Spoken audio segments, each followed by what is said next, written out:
Hello everyone. This workshop is going to be covering unit conversion and dimensional analysis. A lot of the math that you're going to be doing in this class does eventually boil down to unit conversion and these types of calculations, partially due to the fact that while in America we use the imperial system, science uses the metric system, and so we have to be able to use grams, liters, meters, Celsius, and other units that all follow within the metric system. And so a lot of your conversions are going to be going from our imperial system into the metric system. And even within the metric system, you will be able to convert between, let's say you have a kilogram of something and you want to know how many grams you have in that kilogram, or you have milligrams and you want to convert to grams. And so unit conversions and dimensional analysis, you can either go from one amount and stay with the same amount, so one type of grams to another type, one type of liters to another type, or you can go from one unit system to another. Grams to pounds or ounces, liters to ounces as well, inches to centimeters, so on and so forth.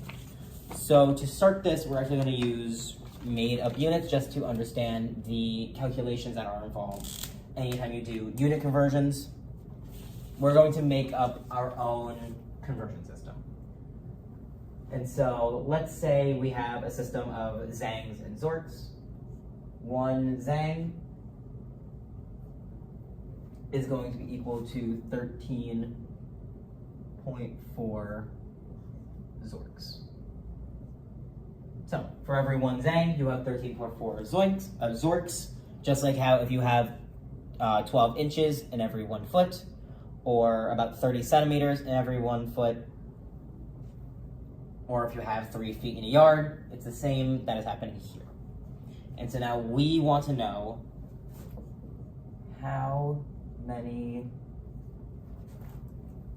zangs are in 52 zorks. So for all of these problems, the important things to identify are what are we starting with, what are we trying to get to, and what conversion factors are we given, or what conversion factors can we make to get from point A to point B. Whatever you're given in the problem is what you're going to start your calculations with. So how many zangs are in 52 zorks? If they are telling us we are starting with 52 zorks, then this is where our calculations should start. 52 zorks. And we want to know how many zangs are in this amount, and so we have to somehow get from zorks to zangs. And we know from our conversion factor, one zang is 13.4 zorks. And so now when we set this up algebraically, we're going to treat our units almost as variables. We want to leave zorks, we want those to cancel out, and we want to get to zangs. And so we can set this up as a fraction. If one zang is equal to 13.4 zorks, you can rewrite this as either one zang per 13.4 zorks, or you could inverse this. 13.4 zorks per one zang. And so now using it as a fraction, this is how we're going to be able to convert from one unit to another. We are treating our units as variables, and we want them to cancel out. When you divide something by itself, you are left with just one. And the same goes for variables. They completely cancel each other out.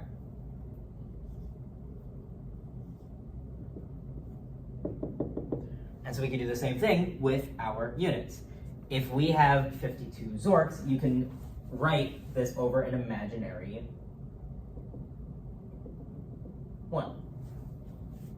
I'm not going to write out this 1 in future problems, but just for here, you can always set it up as saying whatever I'm starting with is over imaginary 1, because something divided by 1 is itself. And so if that's the case, if it's over 1, we want our unit factor our conversion factor, where Zorks is on the bottom, so they cancel out. And that is how we have it written here. 1 Zeng per every 13.4 Zorks.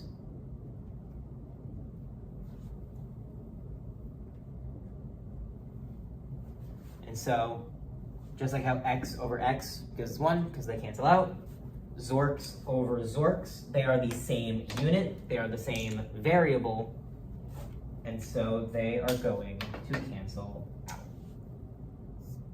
And you'll see now, if our Zorks are canceling out, 1 is on the bottom, Zang is the unit that's left, and so the final answer has to be in Zangs. And so 52 divided by 13.4, of course remembering sig fig rules, since we're doing division, least number of sig figs for our final answer. You should have 3.9. Ran out of room. I was writing. Let me not write it underneath. I'll just erase these two. 3.9 Zangs. And so now these are made up units, but the same work is going to apply if you have actual units, ones that we have in our day-to-day lives. So let's do another example.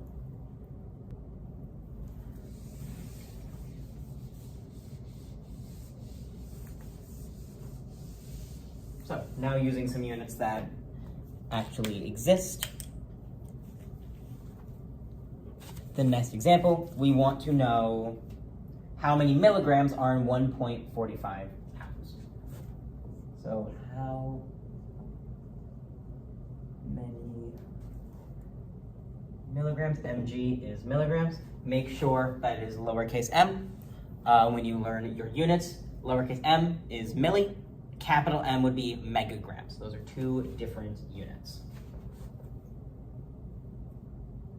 Are in 1.45 pounds. And so now,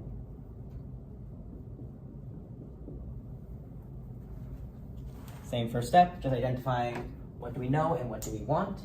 We know that we have 1.45 pounds, and we're trying to get to milligrams. And now an important conversion factor, in fact, two important conversion factors are going to be that 1 pound is equal to 453.6 grams. And for every 1 gram, you have 1,000 milligrams. And so there's two steps that we're going to do for this. If you can do dimensional analysis and unit conversions in one step, you can do it in multiple steps. It's always the same setup. You're starting with one unit and you're setting up some type of fraction to get from your starting unit to your next unit. And you can do it in a series of steps to get from point A to point B, point C, point D, wherever you are trying to get to. And so in this case, we have a conversion factor for milligrams to grams, and we have a conversion factor for grams to pounds, and so we're going to take multiple steps to get to our endpoint. So 1.45 pounds is where we are starting. I'm going to start abbreviating pounds. I just don't feel like writing a full word. Pounds is abbreviated as LBS. So this is what we are starting with. It's what we were given in the problem. And now we have a factor for pounds to grams. Pounds is currently on top, and so when we set up this fraction, we need our pounds on the bottom, so they will cancel out. So we're going to write this as 453.6 grams for every 1 pound.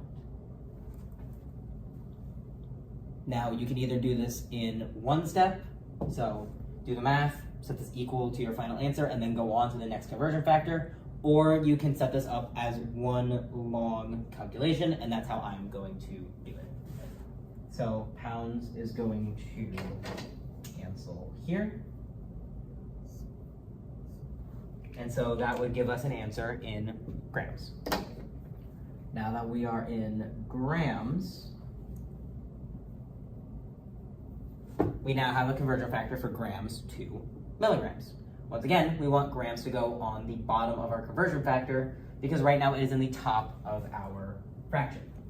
And so for every, or we have 1,000 milligrams per every 1 gram. And again, we have a unit on top and a unit on bottom. And so these are going to cancel. You can see in our series of steps, we now have a mathematical pathway or a set of math steps to get to a final answer that will take us from pounds to milligrams.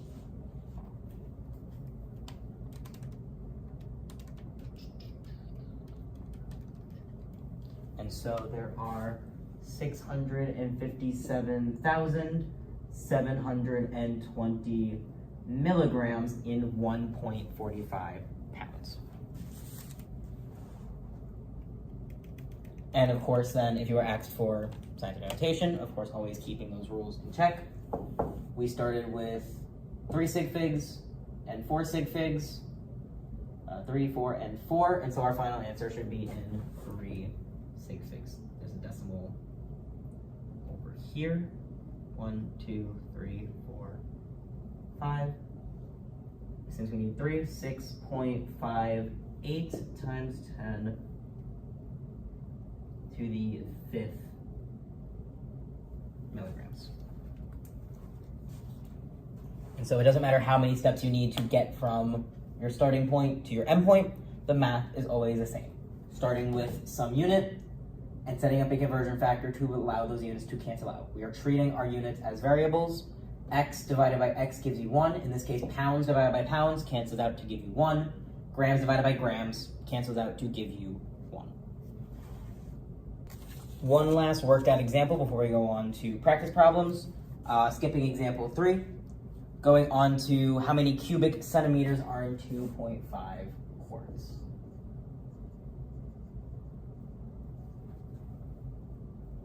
Cubic centimeters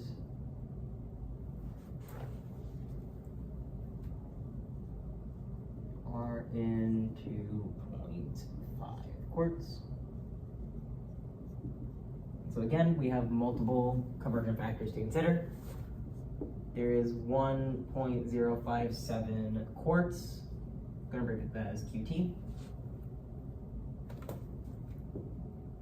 In 1 liter. Abbreviate as just L. For every 1 liter, there is 1,000 milliliters. Notice that is the same thing with grams.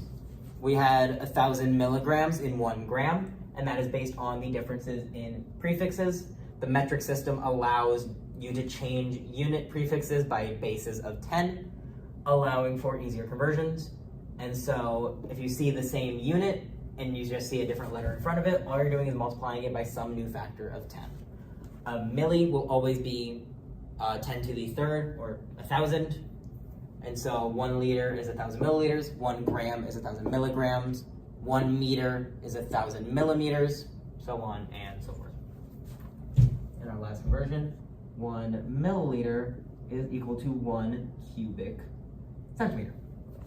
These two values are equivalent to each other because these are both types of volume. They're both ways to measure volume, just based on different circumstances. Largely milliliters, you'll be dealing with liquids, and cubic centimeters are largely for solids. That's not 100% always the case, but that's why they are equivalent to each other. They are essentially talking about volumes in 2 different states of matter. So with our information here, we know that we have 2.5 quarts, and we know we are trying to get to cubic centimeters. The important part of the sentence is this cubic. The first 2 examples we're just working through, you can kind of think of those units as being one-dimensional. But of course, we live in a 3D space. Sometimes we're going to have square meters or square centimeters, or in this case, we're going to have cubic centimeters. That's going to change your volume compared to if you just had regular centimeters. So let's start with our information that we know. Our 2.5 quarts before we even get to our cubic centimeters, we need to get out of quarts. The only way that we have to get to cubic centimeters right now is going to be through milliliters.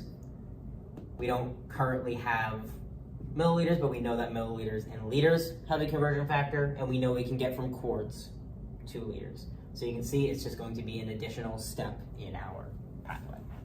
So if quarts can be converted into liters, we want quarts to be in our denominator, so it cancels out.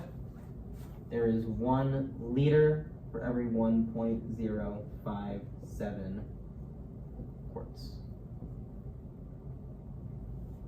Now that we're in liters, we can start working towards our centimeters. So 1 liter for every 1,000 milliliters, this is going to look the same as the last problem. There's 1,000 milliliters for every 1 liter. Now that we are in milliliters, all we have to do is our 1-to-1 ratio, just making sure that we put the units in the correct place.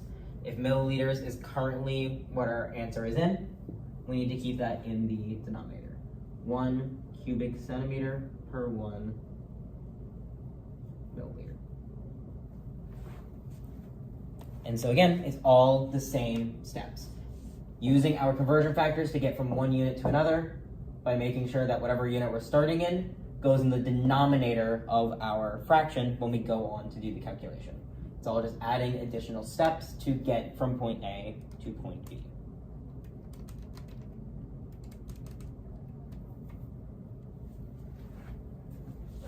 And so 2,365 cm cubed, and of course accounting for sig figs, 2.4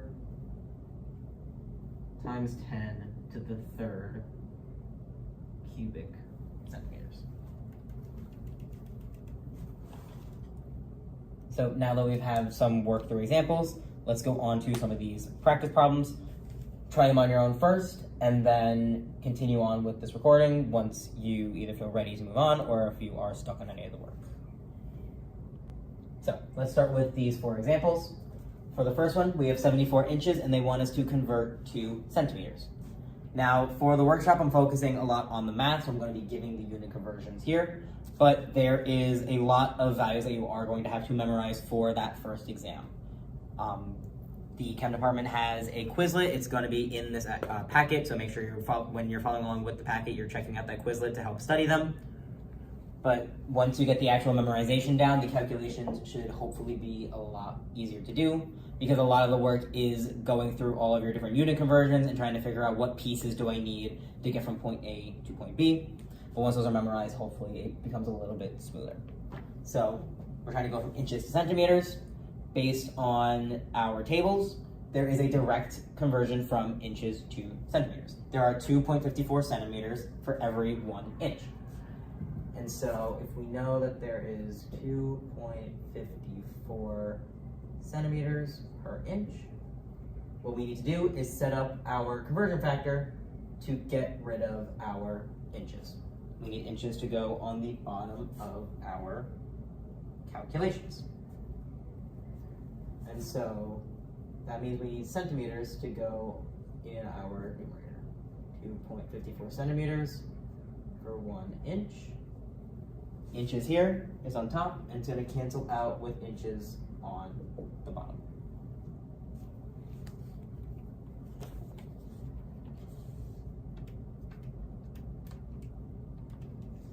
And so there are 187.96 centimeters in 74 inches. And accounting for scientific notation, 1.9 times 10 to the second centimeters in 74 inches. Now we have 33 pounds and we're trying to get to kilograms. Now there is a direct comparison for pounds to kilograms, but you don't necessarily have to use that direct comparison. That's another thing you're going to notice as you go through all of these units and start memorizing them. There's a few different pathways that you can use for a bunch of these conversions. There are some that are faster, but it might be harder to memorize the number, and there are some that take multiple steps, but maybe it's easier for you to memorize those numbers over the direct comparison. Always just focus on trying to find the pathway that is easiest for you to work out. It doesn't matter how many steps it takes, whether it's 1 step or 5. If you know that those values are correct and you can convert between them, then use whatever pathway makes the most sense. Run that there. So using the direct comparison, there are 2.205 pounds for every 1 kilogram. So we currently have pounds in our numerator, 33 pounds over our imaginary 1. And so we're going to put pounds in our denominator for our conversion factor. So 1 kilogram per 2.205 pounds. The pounds will cancel out. And so now we're dividing 33 by the 2.205. A lot of our conversions so far have just been multiplication, but we're focused on where the units have to go. If the units have to go in the denominator, or if the value with a larger number has to go in the denominator for the units to cancel out, then it goes in the denominator. Just instead of multiplying, we will divide. And so there are 14 point, I'm gonna round this a little bit, 966, sorry.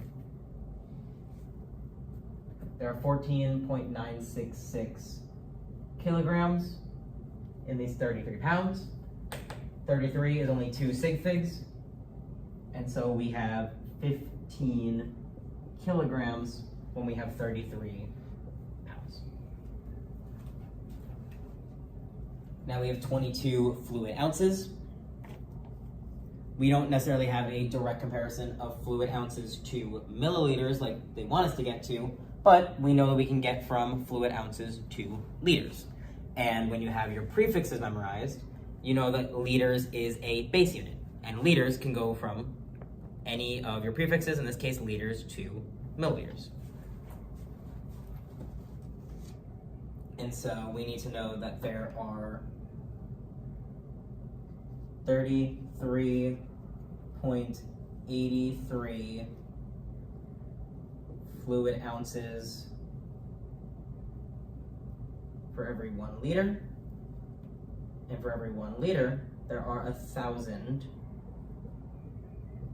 milliliters. Fluid ounces is currently in our numerator. We need to get rid of fluid ounces and get to liters, and so we need to put our fluid ounces and our conversion factor in the denominator. 1 liter per 33.83 fluid ounces, and these will cancel. Now, we use our prefix conversion.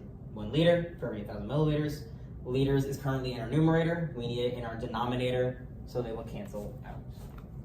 So 1,000 milliliters per 1 liter.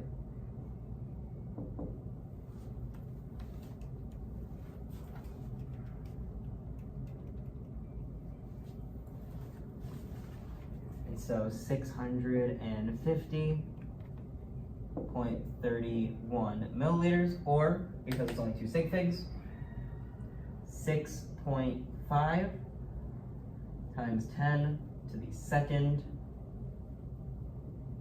milliliters. Now last one, we have 1.25 gallons, and they want us to get to liters. Gallons to liters does have a direct comparison.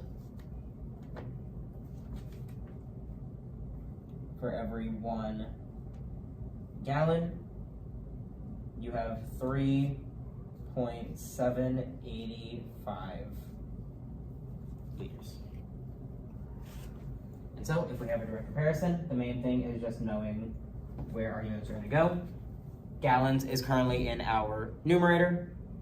We need it to cancel out, and so we're going to put gallons in our denominator. 3.785 liters per 1 gallon.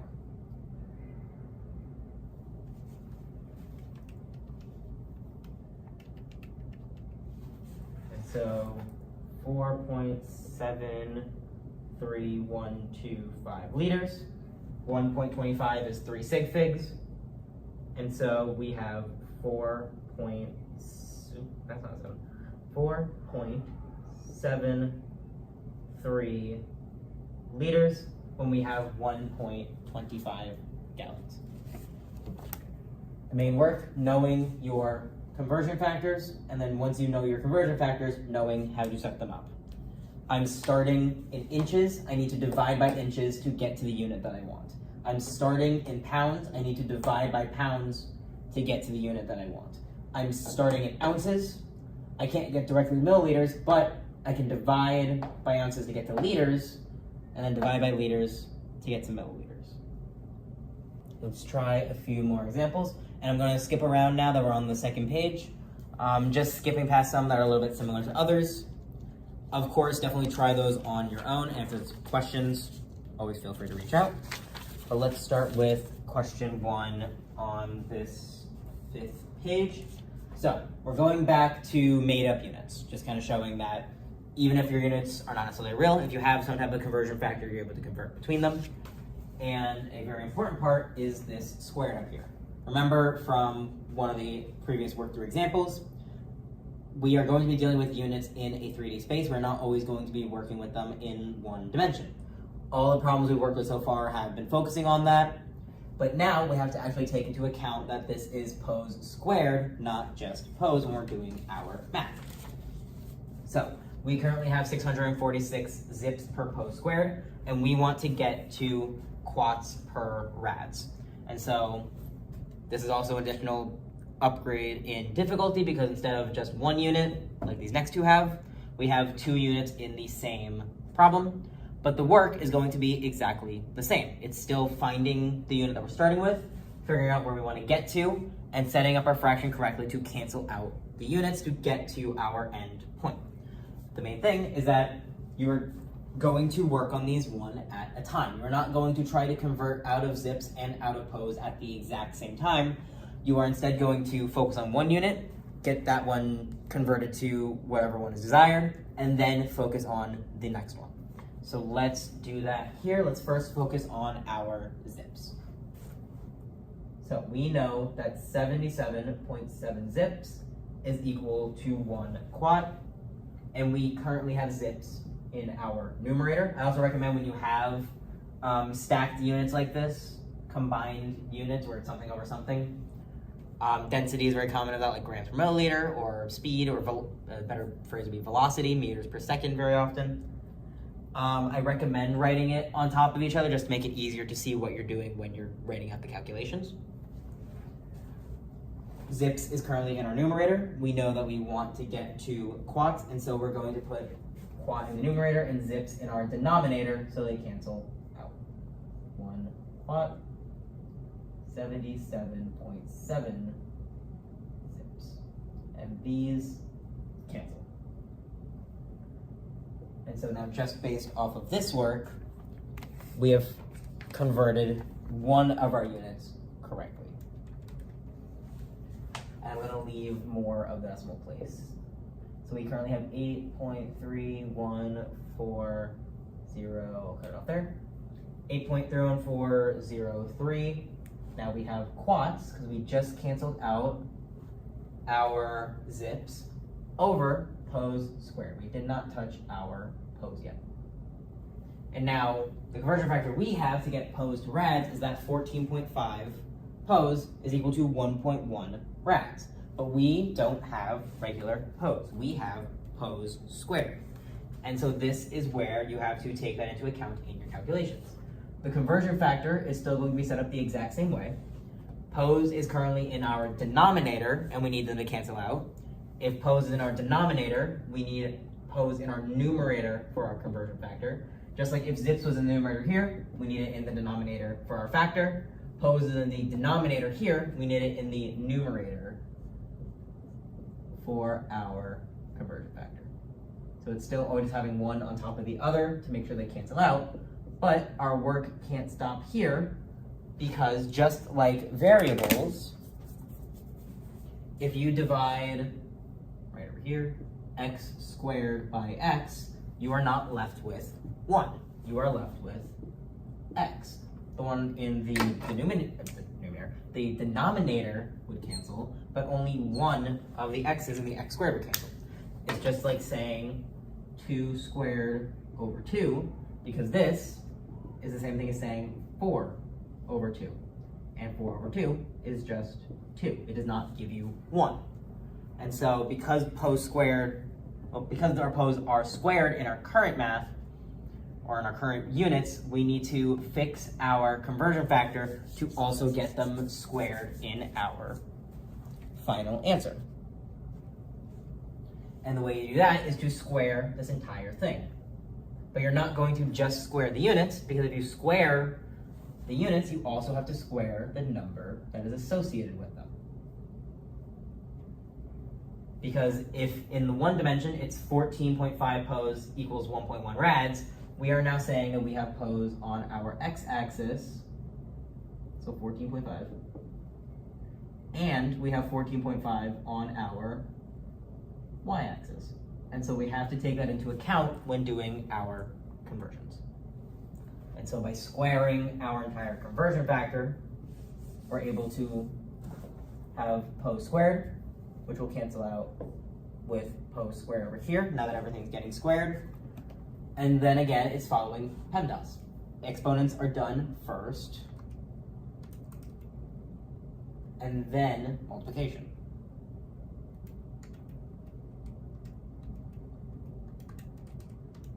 Divided by 1.1 squared.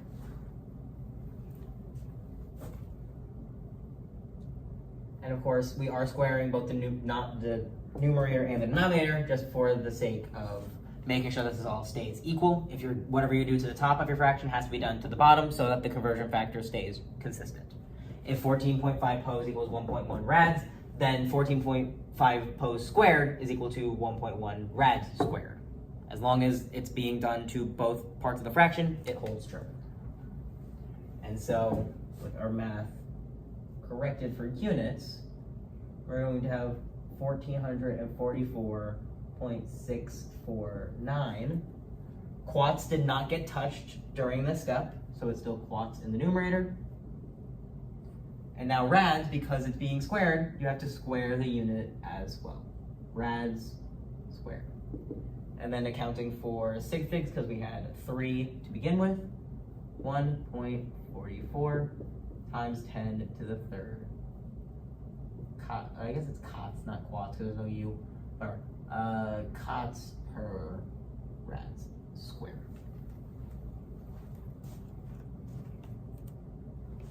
So if units are stacked on top of each other, it doesn't change the actual steps. You just have to pay attention to which unit you're converting first.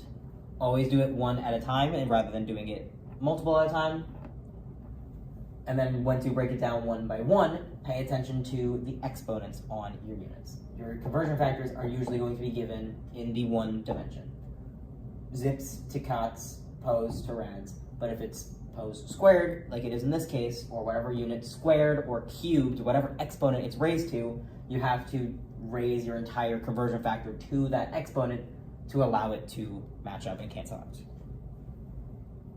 So now going on to 3, this is looking at prefix analysis, prefix conversions. So we're starting with microliters. This little U with a tail is micro, and we want to get to deciliters.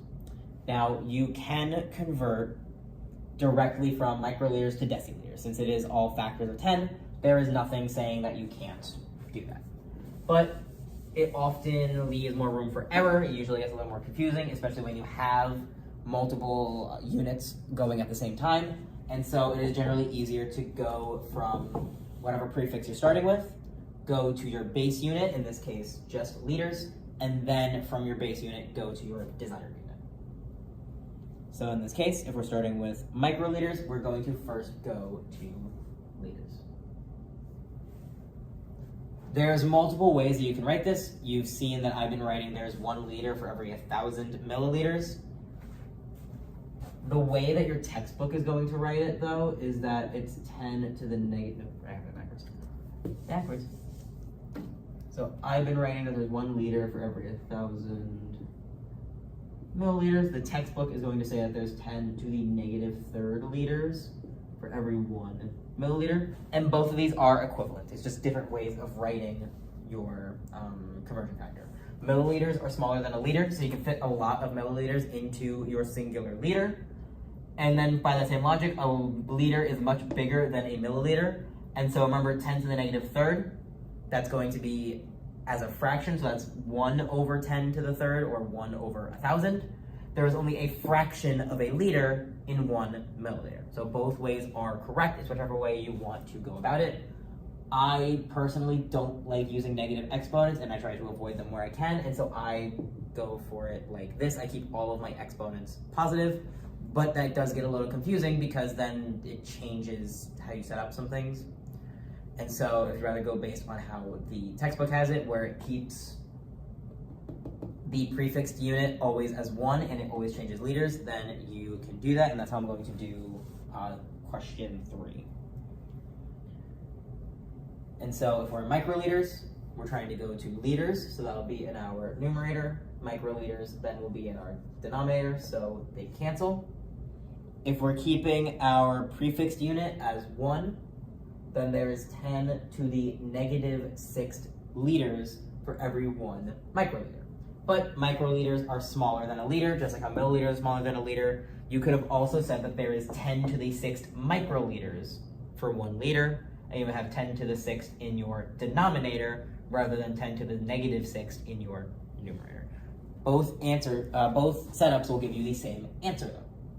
Multiplying by 10 to the -6th, this number should be getting smaller. Dividing by 10 to the +6th, this number should be getting smaller.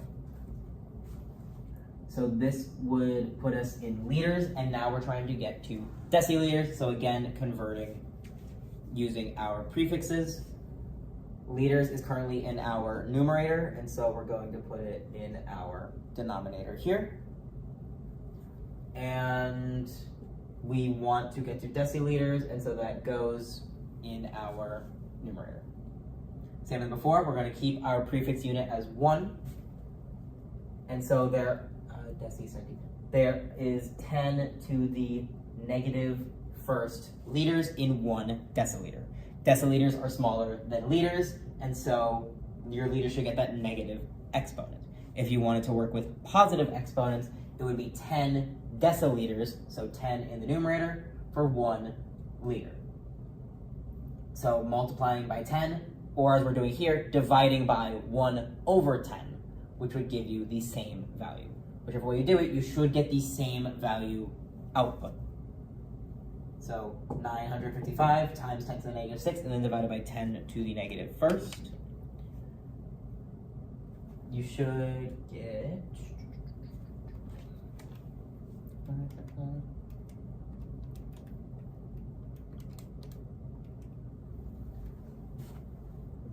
0.00955 deciliters, 3 sig figs here, and so we have 9.55 times 10 to the -3rd deciliters in 955 microliters. And you can think about if this answer makes sense or not. Microliters are smaller than deciliters.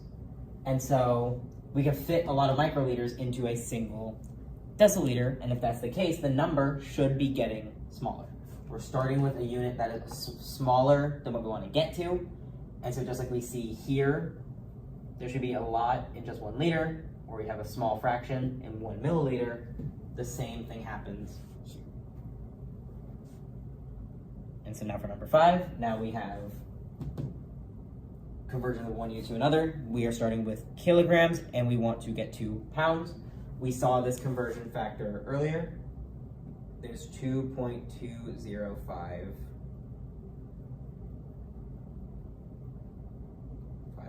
pounds in 1 kilogram. And so all we have to do is set up our conversion factor to eliminate the kilograms. And so now, because we're starting with kilograms, we are going to divide by the kilograms to eliminate it. So 2.205 pounds for every 1 kilogram. Our kilograms cancel. We had in the numerator here. It's in the denominator of our conversion factor.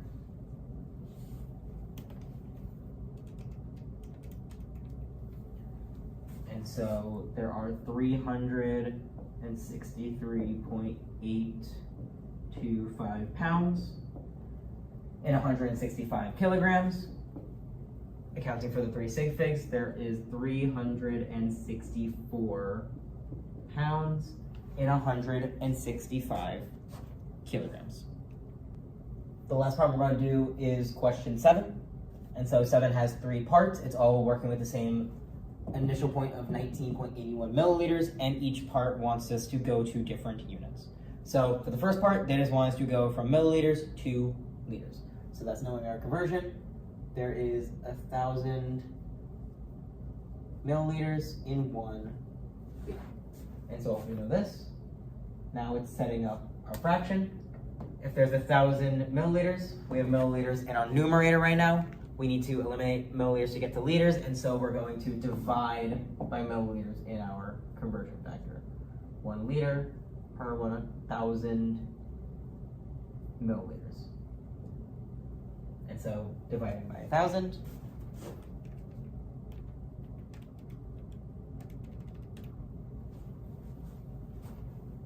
.0.01981 liters.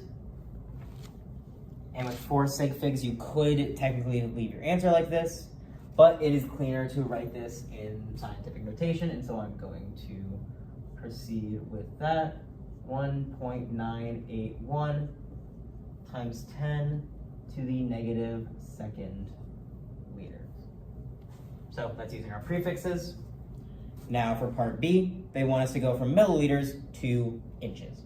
There is no direct comparison of milliliters to inches since we are working with a volume versus a length. But remember from before, milliliters and cubic centimeters are both ways to measure volume.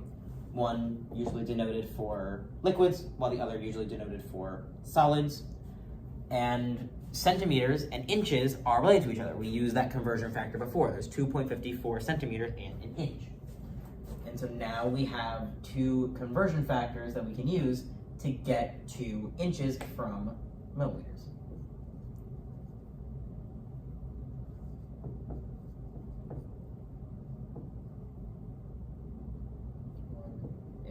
So we're starting with our milliliters. We first need to get to cubic centimeters. So just like before, we are dividing by our milliliters to convert out. So cubic centimeters goes on top. And now we have centimeters in our numerator. So we have to divide by centimeters to cancel it out and be left with inches. 1 inch per 2.54 centimeters. But again, pay attention to the units of your calculations. Just like before, we had that made up unit squared. We have cubic centimeters. Only one-dimensional centimeters is 2.54 centimeters per 1 inch. But since this is cubic, we now have 2.54 centimeters on our x-axis being equal to 1 inch, on our y-axis being equal to 1 inch, and on our z goes in on the page, and 2.54 on our z-axis. And so, since it's a cubic centimeter, we have to take that into account in our calculations. We now have 1 inch cubed for every 2.54 centimeters cubed.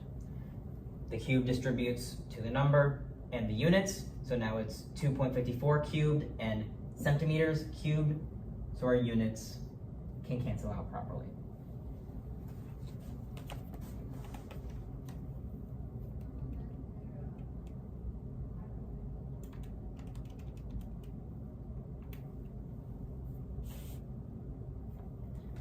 So we get that we have 1.209, no, can't read, 1.20888 cubic inches. And of course, 4 sig figs. So we have 1.209 cubic inches. Oh, why did I start boxing? Sorry.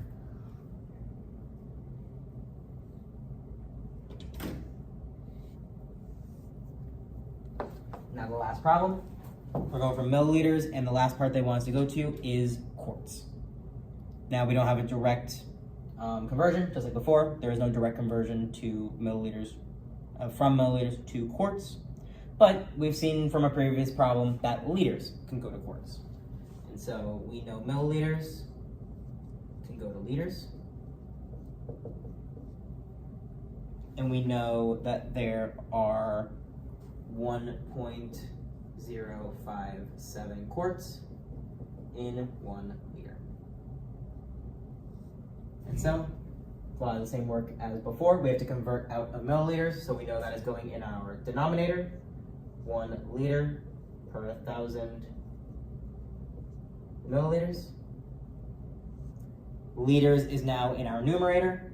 We need to get to quarts, so we have to divide by liters in our conversion factor to get to the rate units.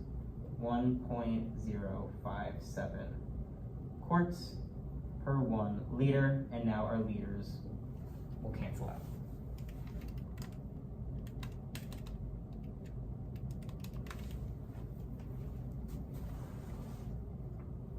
And so we get 0.02093917 for sig figs,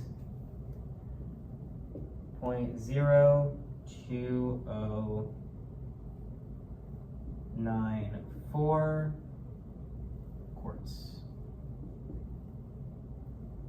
And again, this is for sig figs, so you can leave it as a decimal. If you'd rather put it in scientific notation, that is also okay. It's whichever one is really being asked for at that point, since both of them would be correct for your calculations. That is the end of this workshop. If there are still any questions on the content that was covered in this recording, absolutely reach out to the Math and Science Resource Center here at John Jay to get more assistance. You can book an appointment yourself through John Jay Navigate, or you can go to the tutoring center on campus, room 1.94 in the new building, and someone at the front desk can help you book an appointment. You can book one-on-ones, either in person or virtually, and there are plenty of tutors here who can help you understand the content.